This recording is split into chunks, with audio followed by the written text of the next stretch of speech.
Wait lang po, samahan niyo po muna ako manalangin po ngayong linggo po para magpasalamat po sa ating Lord po na nagbigay ng buhay po sa atin.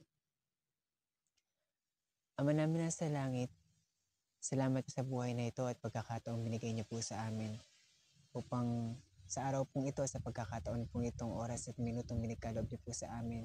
Nilalaan po nung iba sa trabaho at sa pamilya po nila, oras po sa sarili nila at mga mga panahon na hindi po nila tama ang kanilang mga ginagawa.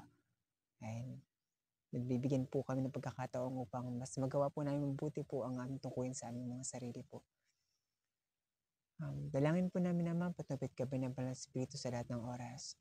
Ang patnubay po sa amin na mga nahihirapan po. Alam ko po nakakayanin po namin ito. Huwag lang po kami magtiwala sa sarili po namin. Magtiwala po kami sa inyo po. Pagkat kayo po ang Diyos na lumikha po ng lahat ng mga bagay. Alam ko pong magagawa po namin yun sa tuwi-tuwi na nang walang kahirapan. Kung kami aasa po sa inyong lubos na Diyos na lumikha. Alam ko po nandyan po kayo upang gabayan po kami. Magmahalan po nawa po kami at magkaroon po naman kasaganaan ng bawat mga pamilya. Gayon din po nagkatrabaho po. Sa kanila po ay magkaroon po ng kapayapaan. Lahat po nawa na may mga karamdaman na magkaroon ng kapayapaan sa piling niyo po. Ama, o Diyos na walang hanggan. Hiling po namin lahat ng iyon. Pagpapasalamat po sa banal pangalan ng aming Panginoong Kristong tagapagligtas. Amen.